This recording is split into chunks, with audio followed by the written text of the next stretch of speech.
One word that's kind of sneaking into the vocabulary, and you've heard it alluded to, and the word of the day is going to be logistics. So you're gonna hear a little bit about that with this group. So I'm gonna ask Kevin Murphy's gonna come up, and he'll be moderating this panel. He's the former president and CEO of Driscoll's Inc., and he was responsible for all of their worldwide operations.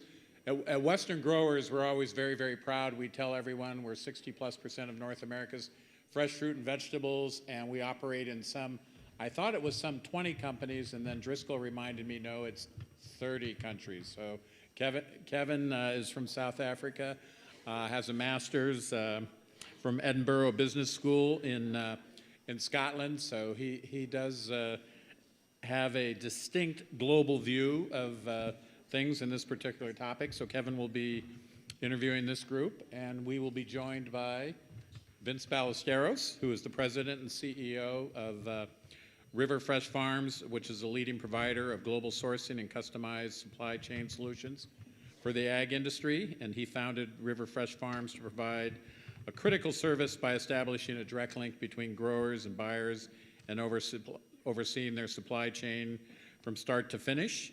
And today he is working with organizations throughout the U.S. and Canada as a single-stop source for high-quality produce year-round. Vince, good to see you. I am dating myself. I started out in the business with his dad, so one of the charms of our business, multi-generational. And then Lalanya, I hope am I going to say your last name right? Moles?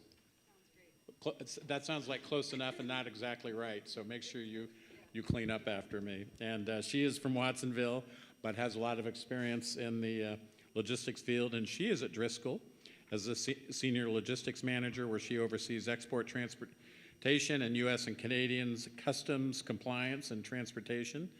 And she deals with all facets of the import business, and she's a graduate of Golden Gate University in San Francisco with a BA in business administration and a concentration in operations management and the supply chain. And then last, I do see a good friend of mine from a few years back, Ray Griffin, who is, turn the page, though I basically already know this, he's a Chico State graduate, but he's currently the director of client services at Sabor Farms, and he most recently served as a director of C.H. Robinson's U.S. West region, which managed over 11 locations, including 2 production facilities.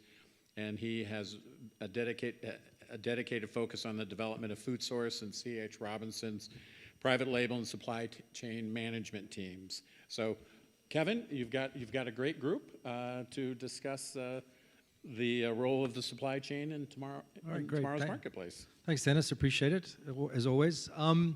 So sort of we're the last group, so we'll try and keep it swift and focused. I know some of you probably getting a little tired. So anyway, just a process standpoint, I think everyone knows what's going on. We'll do about 10 or 15 minutes of introductions, and then I'll ask the group a little bit of some specific questions, and then the last 20, 25 minutes, we're looking for a bunch of good questions from everybody in the audience here, because that's kind of where the action really is and the rubber meets the road. So this whole idea of supply chain, agricultural supply chain, is something that not many people know much about. So I'm going to give a little definition of it and talk a little bit about it before we let each person here introduce themselves and talk a little bit about how they got into ag and what they're doing right now. But this area of supply chain is sort of a misunderstood, or people don't really know when we talk about the ag supply chain what we're really talking about. You know, you heard a lot about production this morning. You hear about marketing and sales. But this is really the connector between what's produced in the field and what is sold. And quite frankly, especially fruits and vegetables, which are very perishable, the whole idea of time and temperature is really, really important. And as we were saying earlier, you can't make it any better, but you can make it a lot worse in the supply chain. So there's a definition here that I'll read to you just to make it a little easier. This is from the National Institute of Agricultural Extension Management. And the definition of supply chain is supply chains are principally concerned with the flow of products and information between supply chain member organizations, procurement of materials, transformation of materials into finished products, and distribution of those products to end customers. Today's information-driven integrated supply chains are enabling organizations to reduce inventory and costs, add product value, extend resources, accelerate time to market, and retain customers. And you're going to hear a little bit about that from our three panelists today. So it's super important, especially in fruits and vegetables, that we handle this product correctly and that information is just in time. All right, so without much further ado, Dennis introduced our three panelists and gave you a little bit of background on what they're up to right now. But I'm going to ask them, starting with Vince, to introduce themselves and then talk a little bit about their background and how it led to their current position, because I think that'll help, especially for the students that are in the audience, it'll help them understand how they got here. All right, Vince? Good afternoon, everyone. So I started as Dennis mentioned, I'm actually a third generation worker in ag. And I started my career in high school, just working odd jobs after school and on the weekends. And so that developed into more into a QC role, quality control, inspections, which then led me into sales when I was about 21, 22 years old, and did pretty well. I was surrounded with a great team when I was at a young age. We had a lot of value to offer customers on the sales end when I started, and been in sales ever since. I became a partner in a big company here in the Salinas Valley when I was about 30 years old. I became a partner in the company. I had 9 partners for about 15 years. And as of 4 years ago, I decided to start my own company, which is now River Fresh Farms, and which I'm the president and CEO of River Fresh Farms here in Salinas.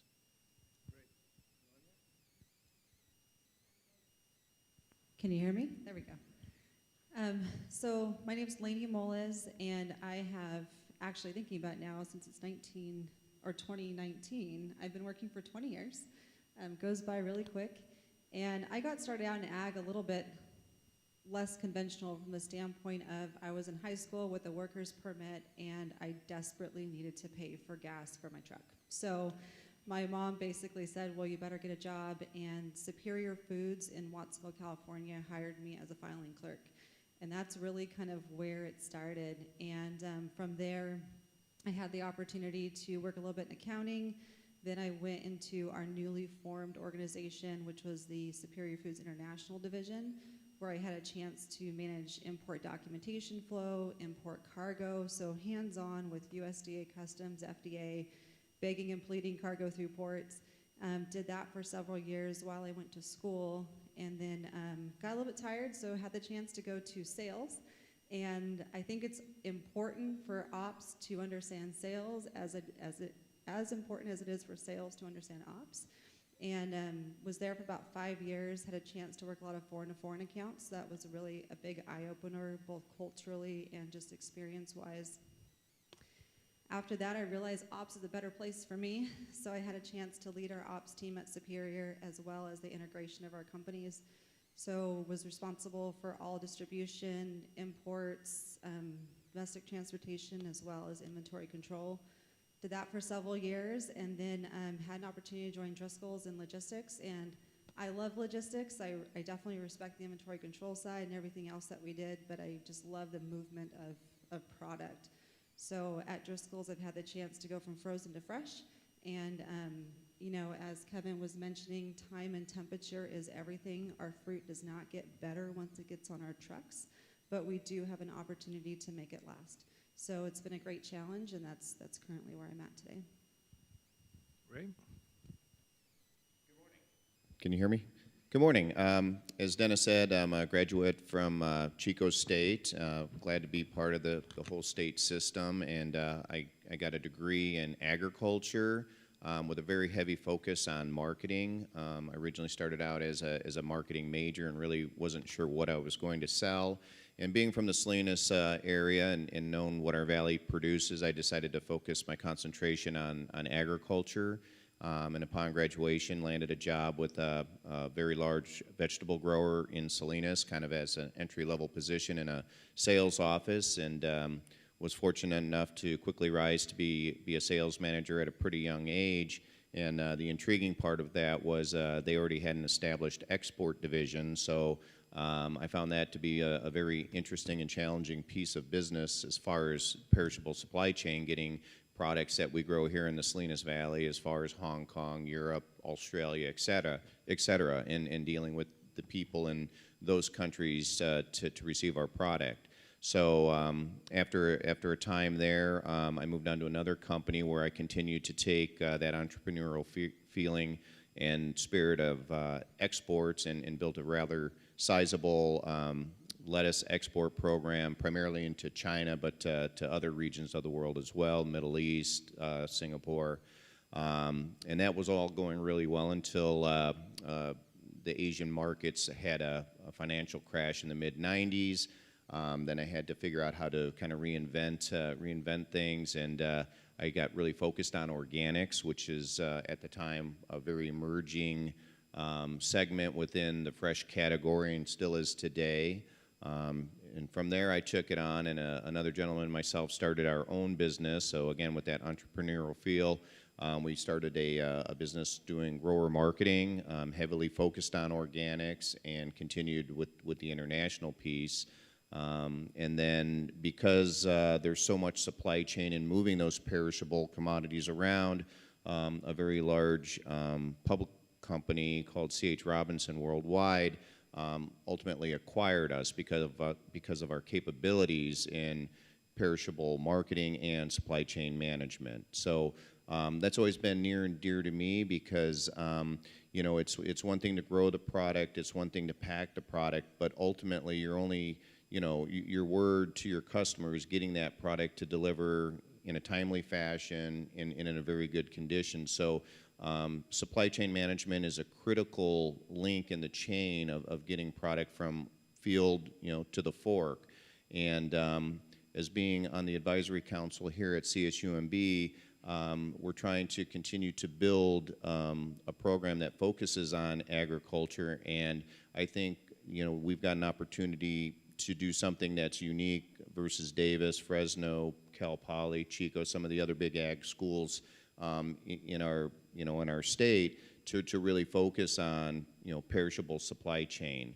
And I'll get into it a little bit more, but there's a lot of areas that are emerging in this space with technology, with the way products being manufactured and ultimately delivered to the end user that is going to have a lot of opportunity in the near future. Well, thanks. As you can all see, all three of these panelists all came to ag in different ways and got to their existing roles, you know, in different paths. So for those students here, again, you know, there's lots of different ways of getting it. You know, as you can tell, all three of them followed their passion. They learned new things. They weren't afraid when things didn't quite work out, and they're in situations right now where they're adding a lot of value to their companies and the products that they produce. So it's kind of a fun thing to look at. All right, so I'm gonna throw out a few questions here. I'm gonna start with Vince. So how has the supply chain changed in agriculture over the last 20 years in your experience? Vince, obviously been around for a long time, has seen a lot of changes, and I'm interested if you can give everybody a feel for how things have changed. I still think I'm pretty young, Kevin. You might be young, but you've been around a while. That's very true. So there's a lot of, it's such a broad question, such a good question, because there's so many changes that are happening in our business. You can look at it from the growing part, and if you look at the amount of acres that the Monterey County has 10 years ago versus what we have today, they are decreasing. You know, in the last 10 years, I believe there's 47,000 acres that have left the market for urban built-up land, strip malls, schools, and what have you. And so the dynamics have changed where there's more global, regional marketplaces today. Mexico it wasn't 20 years ago, 10 years ago. Mexico wasn't an option for most companies across the U.S. Today, it's being considered, and Mexico is one of the fastest growing regions on the globe today. If you look at, and Ray will touch a little on the IT part of things, but you know, the IT is changing. The technology is changing today. We're able to get real time on these trucks, traveling from the West Coast to the East Coast. We're able to understand what the temperature is on that truck at this moment. We're able to know where that truck is at the moment. The changes in weather. The changes in weather, very erratic. You're seeing hot, you're seeing cold, you're seeing wet, you're seeing dry. And so when you have a decrease of acres out here, and now you factor in these weather patterns, supply has become a big, big issue. Keeping customers in supply has been a big issue. So now customers all across the U.S., all across the globe, are again are open to all the regional and global areas of growing. Labor, I'm sure you've heard that all day today. Another reason why things are changing out here and affecting supply chain is because labor's changing, very expensive to grow and harvest out here because of labor costs. So now our supply is changing to more Michigan celery, Jersey leaf, broccoli in Maine, Canadian commodities. And we out here as the growers, we are teaching these other growing regions how to get better and better today. Great, Vince. Lonnie, you know, computing, internet power, a lot of this stuff has really changed in the last 10, 15 years. Yeah, using Driscoll's as an example, can you talk about some of the things that Driscoll's is doing in a very perishable product like berries, strawberries, and as they ship them around the world? Can you use that as an example, explain how things have changed a little bit to Vince's point?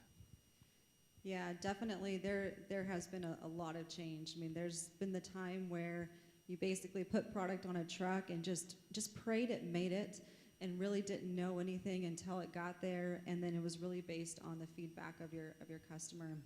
So troubleshooting and really being able to get to the root cause of what those issues were was very difficult. It was a very blind and vague environment. You know, today at Driscoll's, what we're able to do is we do have a very perishable product and a very expensive product, and we are in a fortunate situation where the majority of the time demand exceeds supply. So it's really critical for us to make sure that every berry makes it to market in the best condition possible to meet our mission. And so what we do today is we not only have real-time trackers on all of our trucks to monitor our trucks in transit, but we're also able to monitor the airflow inside of those trucks, as well as any type of security breach. And so you may think to yourself, it's like anything. You have big data, you got a lot of information. Well, what do you do with it? I think that's really the key for all these opportunities. So what we've been able to achieve with that data is, one, having a managed service team who helps us manage those temperatures and transits to troubleshoot anything before it gets there. To give you a little bit of perspective, we had over 20% of our cargo in transit be claimed for temperature abuse. Once we started tracking it and troubleshooting it and really monitoring it, we were able to reduce that to, of 40,000 trucks we ship a year, maybe 5 to 10 actually have a temperature issue upon arrival. So it's one of those things where it's really helped us improve not only our results, but definitely on our customer delivery from a temperature in transit. We also are able to link that data into our real location data into our TMS system. And from there it monitors and says, okay, well, if this truck is 600 miles out and its appointment is tomorrow morning, he's not gonna make it. So it helps us flag those things in advance and allows us to alert our buyers so they can make different decisions, or it allows us to work with our carriers to troubleshoot that, maybe swap onto a team, swap a relay, whatever it takes to actually be able to make that on-time delivery. So it allows us to do a lot more collaboration, not only with our customers in terms of being proactive, but then also troubleshoot with our carriers to make sure that we are doing everything possible collectively to achieve those deliveries. Yeah, with the goal, I think, of putting great product out there, right? Because the better the quality of the product, the more people are going to buy it, and you're going to get repeat purchase, and demand's going to go up. So Ray, just-in-time inventory has become a big key word. Can you talk, well, first explain to folks maybe here who don't know what just-in-time is, and then sort of talk a little bit about how big data and a lot of this other stuff is really driving where the supply chain is going right now. Sure. So just-in-time inventory means that if there's a retail store, say in New York, for example, and they have a big rush on raspberries, one day, the next day they may normally bring in, about 600 flats of raspberries per day, but they have a big rush and their inventory gets completely depleted. The expectation now is for suppliers to be able to completely replenish what they need the very next day. So it's called just-in-time inventory. So if you're using a raspberry that's grown here in California and you've got a 6-day transit time to New York, how do you hurry up and increase that bubble of extra needed supply into the inventory? So you've got to have those inventories kind of in motion and kind of fluid so that if those demands pick up, you've got the capabilities to push that extra product into the market. And subsequently, it works the other way too. If they have a big snowstorm and all of a sudden demand drops because everyone's staying home for a few days and aren't going to the store, all of a sudden you've got all of this product in transit. So managing the supply chain, a perishable supply chain on product that doesn't have a life forever, most of this stuff will last 14 to 21 days from the time it's packed and harvested. You've got to have a very integrated system of managing that supply. So just-in-time is becoming more and more a reality because these home deliveries, people will basically figure out a way to get product to the consumer when the consumer wants it. In the old days, if a grocery store ran out of something, they simply would say, we're out, we're going to get more tomorrow, or get it on Friday, in hopes that the customer would come back. In today's world, that's not a reality. When people want things, they get things. The Amazon, model has really changed the game, in traditional retailing of consumer goods. And then now it's starting to carry over into perishables as well. So the same expectations that if people want things delivered to their doorstep, they're going to get it. If you look at the Sunbaskets and the HelloFreshes of the world, Blue Aprons, all these home food delivery systems are putting a lot of pressure on the way people and traditional retailers would get their foods delivered to them. And it's something that's part of the perishable supply chain, that there's new technologies, new ways in logistics, warehousing, repackaging to get these goods to the consumer in a much faster way, just in time. For as an example, as I said, I've had a lot of experience in Asia with perishables.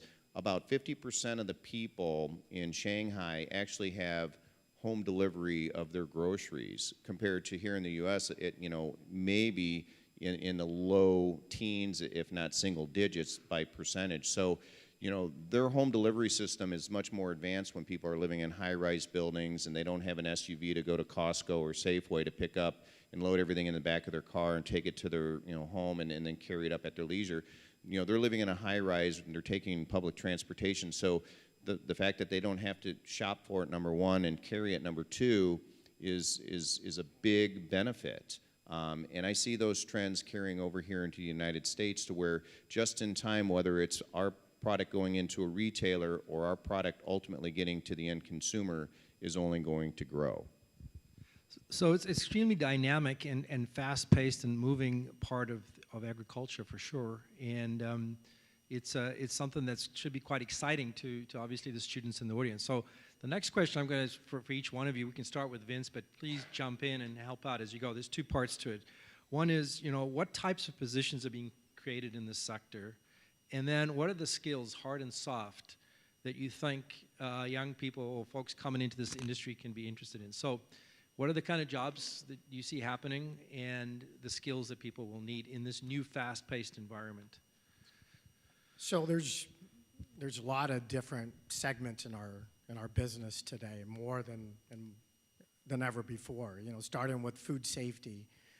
Food safety years ago, back in my young days, Kevin, food safety wasn't nearly where it's at today. I mean, salesmen on the desk used to talk about food safety. Today, it's a whole different language on food safety, sustainability.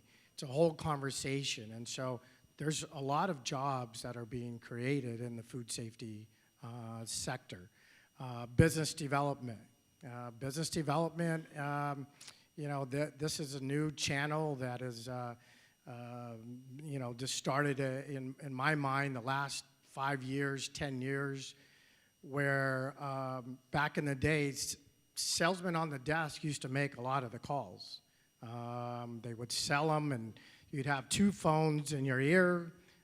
You would negotiate throughout the day and with the buyers, and you would agree to a price. Then it got into marketing that was doing a lot of these program pricing. But now business development, what they do today is they actually set up these programs across the globe. A lot of the growers, shippers out here in the valley today are now contracted. So they are contracting with the chains, the Pandas, the Paneras, the Outbacks. There's more contracts than ever before. That's where business development is coming in and setting these programs up. Why is that important to growers, shippers? So you know what you're planting for every week. You know how to plan for that business every week, and you hope it's at a margin. Tied into business development is the IT, the analytical side of things, and she mentioned it, and she is spot on. It's what you do with the data. Are these customers buying all of your high margin items? They buying your low volume, low margin items? Are we penetrating the Northeast, the Southeast, the Midwest? So business development, the analytical side, those are upcoming positions in the place. And then the R&D part of it is the technology. Years ago, we did a lot of iced product, and back in those guys, their old days, they were doing a lot of iced product. Technology has changed now where there's breathable bags. We control the oxygen transmission rates in those bags to give it an extended shelf life. Great. Lonnie, in the supply chain, what are the kind of skills that you're looking for from people and stuff like that? Yeah, for sure. We, as Vince was alluding to, especially looking in logistics and the transportation side, analytics are really critical for us. And so what we've been seeing a lot of is in the past, transportation's always been kind of like that stepping stone. That's how you get into an organization, and then you flourish somewhere else. But the reality is with the use of data and really our ability to get more into what's really happening within our supply chain, we've been able to develop more positions where people are actually able to come in with an analytical background. So, hard skills, it's really important to understand Excel, Tableau, various different types of applications. But really what's most critical is not only being able to use data, but how you interpret data for business change is really the critical part, and how people are able to provide the most value in supply chain and in transportation. And so what we've seen is that people who are able to, one, get experiences on both sides is really important, from a business side and also from more of a data component of it. But really, looking at the soft skill, just being able to collaborate, I cannot emphasize that enough. Our success in supply chain is our ability to understand our customer. Who are we delivering to? What do they need? Costco is different than Sam's Club. So how are we making sure our supply chains are set up accordingly to support those customers, and vice versa? How are we understanding our production side? Is there a quality issue? Do we need a line of different kind of carrier base? All those different parts make it really important for people to be able to collaborate. So your ability to collaborate, listen, and learn is really a critical piece in terms of your success. Ray, automation is a big thing. A lot of engineering is going into ag, both at the production level, but beyond that. Can you want to talk a little bit about that and some other thoughts you might have? Yeah, the industry is getting more and more sophisticated all the time. Traditionally, especially people that are from this area, they realize that there's a lot of labor in the field to get the product planted, have the product grown. Obviously, harvesting is a tremendous amount of labor involved, And you're seeing more and more technologies come into play because, you know, number one, we have the capabilities to, you know, take the technologies that we have with robotics and automation and apply it now towards not only plant production, but now also meaning salad plants and processing plants, but also now into field harvesting to reduce the amount of labor and the amount of work that it takes to get the product out of the field. So there's a tremendous opportunity for, you know, any science-based individuals, you know, in engineering, because there's more and more applications, everything from automated little carts you can put a tray of strawberries on, and it'll take it from this row all the way to the end where the truck's at, to alleviate the packer from having to stop, walk that out to the end of the row, and then come back to continue packing. Now he can simply pack it, put his trays together, put them in a carton. That thing will automatically take it to the end and come back while the guy's working on the next tray. So there's a lot of, you know, that's just one little example of where technology is coming into play into field harvesting. I was part of the Forbes Ag Tech and session this last June, and one of the neat things we saw is a lot of the technology innovation that people are doing, and I was very surprised to see that, you know, a team of 3 people that were only 19 and 20 years old created an app for field workers to use on their phone, so that on a given morning, if a company had to redirect a crew to a different field for whatever reason, they could simply, you know, communicate that through the app bilingually, and that it would redirect those employees, those workers, to a different field. And you think, well, that's so simple, but it's a huge time saving. It creates less confusion. Just redirect those workers to what field that they need to work on. So, you know, those are just a couple quick examples of where technology is integrating into production agriculture, and you know, we're just on the cusp of really where technology is going to go with commercial ag. All right, so I think we're, you know, time-wise, we need to pivot to some of the questions. So I received a few questions here. So I'm going to read the question out. Hopefully I can read it, but, you know, we'll see. And then throw it up to the 3 of you guys, and you can chew on it, or whatever. So this is a good question. The first one: what do you think about blockchain technology? How do you address farmer fears about partnering or sharing their data that they feel gives them a competitive advantage? So it's kind of 2 questions. That blockchain is one, and the second one is how do you share the data? So let's start with the blockchain question. Anyone want to chew off first, the blockchain? I can play a little bit blockchain. So, you know, when it comes... Sorry, does everyone know what blockchain is? No? Well, I don't either, so... No. It's what, you want to try and help? So I can form your minds here. Okay. You know, blockchain is a way to gain transparency in the supply chain, is really where it starts. And so it actually began, to my knowledge, with Walmart and a food safety recall.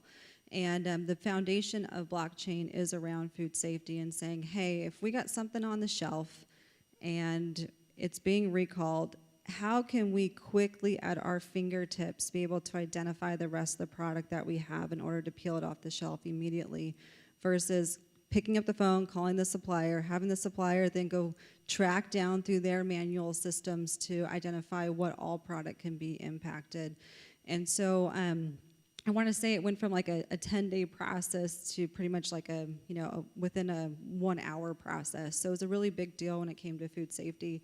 And since then it's really blossomed. And so really what they're looking for is to say, hey, if I'm a big retailer, I want to be able to immediately know everything about my product all the way to the field at a touch of a button. So I want to know when it was harvested, what field it was harvested, the applications used on that product, when it was shipped, when it was packed, how the temperature was in transit, when it was received, and so forth.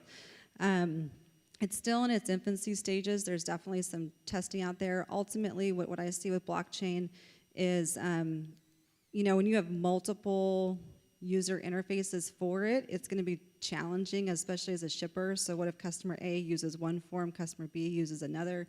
There's a lot of integration components. The concept is clear, but for me, the biggest challenge when it comes to blockchain is really having it be used for the right reasons. It's really easy to get certain information on a shipment and interpret it maybe not the best way. And so it's going to take a lot of collaboration and a lot of patience, I think, to really make that whole system work. But ultimately, it's the ability to feed up all information from a shipment from start to finish and utilize that. In a secure way, right? Secure way. So, anyone want to add to that? Vince, you have any thoughts on blockchain?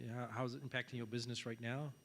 Well, it's still at the infant stages. It hasn't impacted. I think there's a few customers that are testing, but today for us, it hasn't really impacted our business one way or the other. Right? Anything on blockchain that you want to say?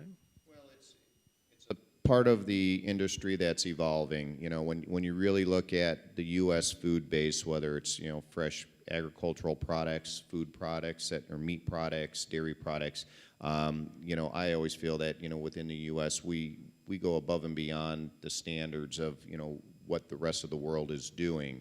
This is all part of that process. There are unfortunate situations where, you know, there'll be an E. coli or salmonella outbreak, but the thing that we are better at doing is now we can detect it. We can detect it faster. We can communicate, you know, find the source of the product, communicate within the whole food chain on how to stop and get that product off the market.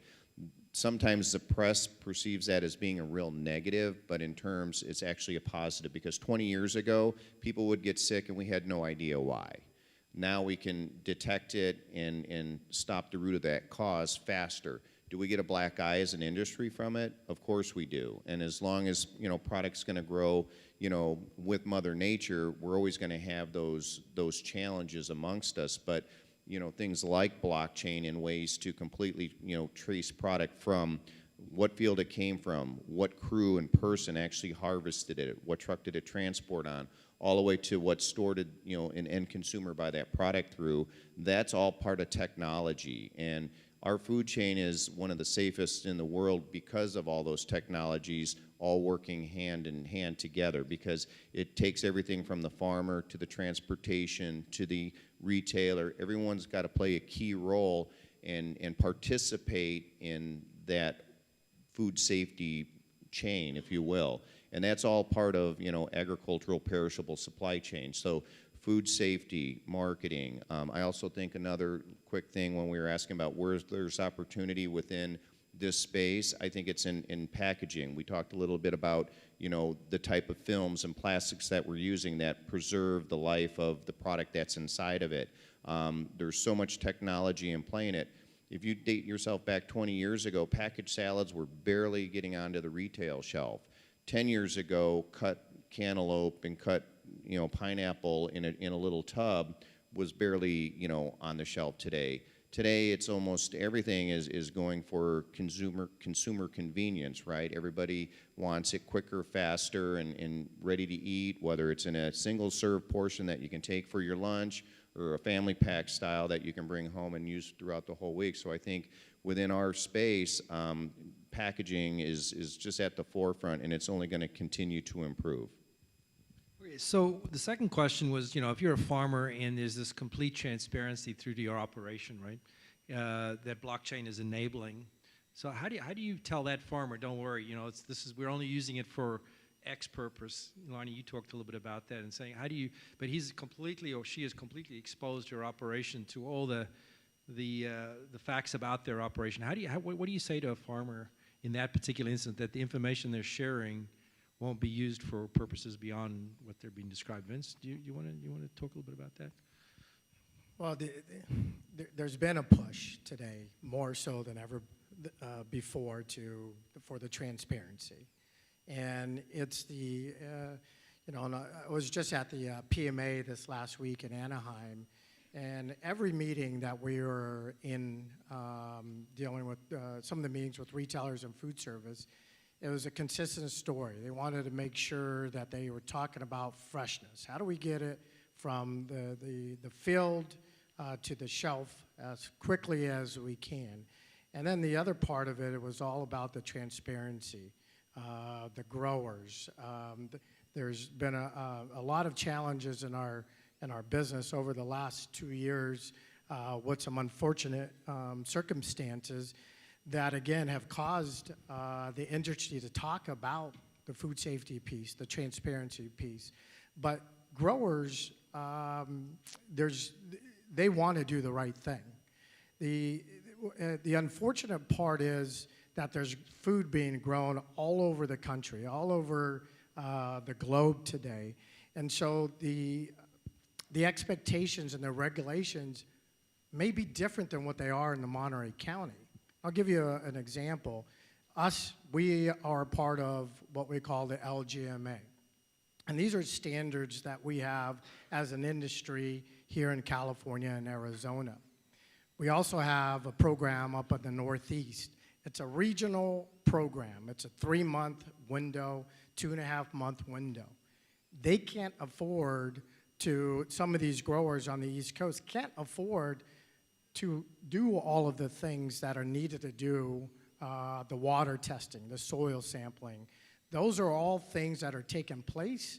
And the challenging part is every customer, I shouldn't say every customer, a lot of customers want something different. There is not one standard metrics today that says this is how we're going to do it, whether you're in California, Arizona, the Northeast, but it's being very difficult to have that consistency at the farm. Yeah, I think for farmers, our world is getting way more transparent, right? So you've got to kind of go along with that because that's the expectation. But again, it comes down to trusting relationships between vendors and growers and customers, et cetera. So the next question here is, with this high degree of transparency, there's a lot of requirement for collaboration. So, between supplier, packaging, logistics. So this question is really, who drives that change? Who's the one that's sort of pushing the change here? Ray, you want to start? Well, ultimately, I believe it's the consumer that drives change, right? And it's our job as producers to meet that demand, right? And to that extent, sometimes then, as a producer, you try to even become, and think beyond what's the next consumer trend. So ultimately, providing an item that, as I said, is, the consumer has a good experience with, whether it's just pure freshness, price, value, but in a lot of cases, it's also the availability of it. How do we get, consistency and availability? And then the other one is convenience, right? Easier to use, easier to get. All of that stuff is going to drive change in our industry. Lonnie, you talked about demand exceeds supply at Driscoll's. Home delivery, how do you see that impacting, Amazons of the world in terms of logistics and some other things? Does that change it at all? I mean, I know some of our food is being home delivered through various applications, whether it's Fresh Direct or whomever. I do see that that could just drive another segment of the market, so to speak. I don't envision it necessarily, changing so much from a demand standpoint. So I think those consumers, they don't go to the store and they're just going to call it straight through to their home. But the biggest challenge for us is the cold chain component of that home delivery. You can see it happening today, little cooler boxes and, traveling around various different items through different cities, different temperatures. I know you mentioned Shanghai, which could be 90+ degrees. So those types of opportunities definitely pose a challenge for us from the condition of product when it gets there. And, those are things that we still have out in our horizon for. Yeah, it's kind of interesting, with Amazon just growing unbelievably. So a few years ago, and you guys will know better than I will, they basically cornered the cardboard market. So, every time you get a package that comes to you and it's this big and you got a little something at the bottom of it, very inefficient because that cardboard that gets delivered to you, that very little of that gets recycled because it's ending up in your home, right? And then it ends up sometimes in the recycle, and we're having tough times recycling stuff. So they basically cornered the cardboard market and sent the price through the roof. So from a sustainability standpoint, it's a real debate, right? So while things are moving in a certain way, there are always these consequences to doing some of that stuff. And, Kevin, just to add to that, with Amazon coming on board and several other home deliveries, another challenging piece to our business is there is a driver shortage. I think they're estimating over 100,000 drivers are going to be short by 2022. So that's a challenging piece of our business today. It's costing more to get our produce from the West Coast to the East Coast today. Rates, in some cases during the summer months, costing as high as $12,000 just for the truck to get it from the West Coast to the East Coast. So these unintended consequences, right? So every time you click and buy something from Amazon, realize that there's a consequence to it that goes. So we're kind of nearing towards the end of our session here, but the last question, I might just take it on if that's okay with you guys. So what the question said, what can I as a student do to learn about the supply chain and the skills needed? So this is where I'm going to come in with a plug. The university is really looking hard at coming up with a major around the perishable supply chain. And that will involve a lot of the skills and development of the skills that we just talked about today. So we're trying to get an endowed fund so we can get a professor to lead that course, that major. And as best I can tell, there's almost no university in the U.S. that actually focuses on perishable supply chain. Some of them focus on supply chain, but almost none of them focus on perishable supply chain. So the hope is, if we can be successful over the next year or so, is begin a major around the perishable supply chain, and that CSUMB could become the place where, if you're interested in this and really interested in focusing on some of the skills that you would need in this area, that this university would be the one that you would come to. So I'm very excited about that. I'm working with Sham and others to try and make that happen, and we're working with companies here in the Valley to see if we can get that done. But a lot of those skills you could get in a major, and especially for all the companies here in this area, it'd be hugely valuable. Most of the people that work in ag work in the supply chain. So obviously there's production and harvesters and some of that. So that's a big group of people. But when you see all the coolers and all the logistics that goes on in agriculture in this valley, there's a lot of people working in it. So I don't know if anyone want to add anything to it. Just in the last few minutes here, you guys want to say anything? Add to what I just said? I think for me, as far as any guidance on getting into ag, and there's so many, as I mentioned earlier, there's so many great channels to get into. And I kind of chalk this up to vibe. So you as the students, it's all about the vibe. It's whether it's in business development, and it's in packaging, and it's in food safety, you control what you want to control. And so be aggressive, interact, communicate. And communicate doesn't mean you necessarily have to be a great speaker. You can, with written skills, you can do it in what your work and what you find. But it's all about the vibe. Culture is a big thing at our company, as I'm sure it is for all of us here. But we like individuals that give a good vibe in a lot of different ways. And I'm not talking the energy of rah every day. That's always great. But having a good vibe is important. We can see that. We can feel it.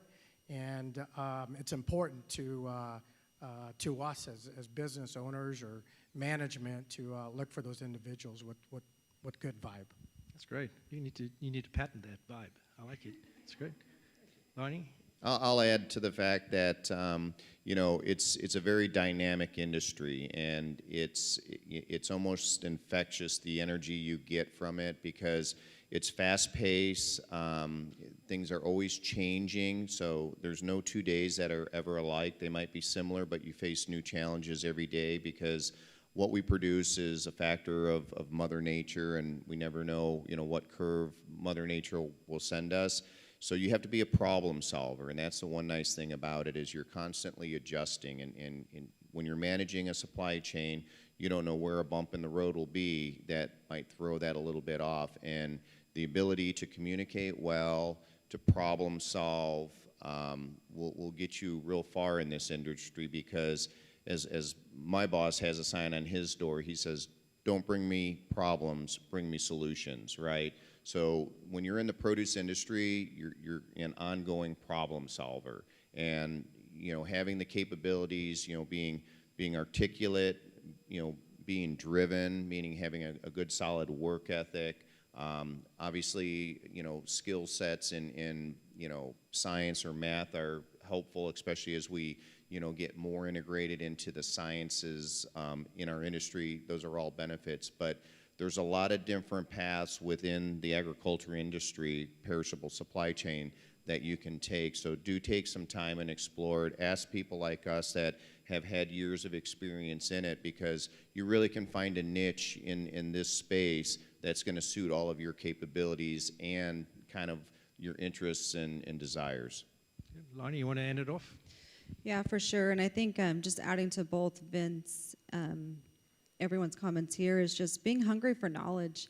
I mean, one of the greatest things about being in this industry is that we're feeding people. We're feeding our mothers, we're feeding our grandparents, we're feeding our kids, right? So there's a true connection to what we're doing that goes above and beyond just having our roots here in this valley.